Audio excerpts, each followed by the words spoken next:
এই শোনো, কোথায় তুমি? তাড়াতাড়ি বেরিয়ে এসো। আরে কি হলো কি তোমার? বাজার থেকে এসে এমন করছো কেন? কি হলো? চলো আগে চলো। আরে আরে আমার কোথায় নিয়ে যাচ্ছ আমাকে? ছাড়ো ছাড়ো, লাগবে তো আমার। তুমি আমাকে টানতে টানতে বাপের বাড়ি নিয়ে এলে কেন?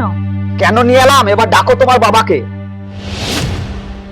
আরে বাবা জামাই, মেয়েটাকে এভাবে টানতে টানতে নিয়ে এলে কেন?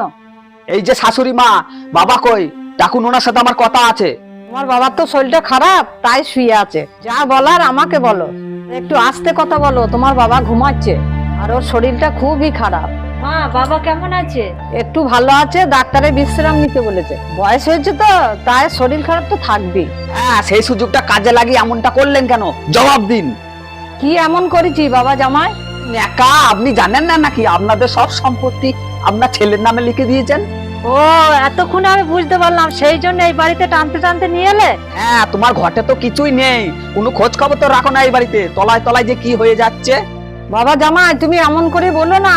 তোমার বাবা যে হঠাৎ করে। মা, ওর কথাই তুমি কিছু মনে করো না। ওর হয়ে আমি তোমার কাছে ক্ষমা চাইছি। তোমাদের সম্পত্তি তোমরা কি করবে আমাদের বলা উচিত হয়নি। তাহলে তুমি চাও না তোমার বাপের বাড়ির সম্পত্তির ভাগ? হ্যাঁ চাই, তার জন্য তোমাকে একটা শর্ত পালন করতে হবে। শর্ত? তোমার যা কিছু সম্পত্তি আছে সব তোমার বোনকে ভাগ দিতে হবে। তবে আমি দাদার কাছ থেকে সব সম্পত্তির ভাগ নেব। কি?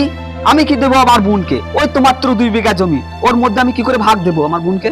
ও আমার বাবা মাকে কতটুকু দেখে। তাহলে আমিও কি আমার বাবা মাকে দেখি? তোমার মুখে মানায় না সম্পত্তি ভাগের কথা। অনিতা, তুই যদি নিতে চাস তাহলে আমরা অবশ্যই দেবো, কিন্তু সেটা তো আলোচনা করে হতে পারে। এইভাবে চিৎকার চেঁচামেচি না করাই তো ভালো।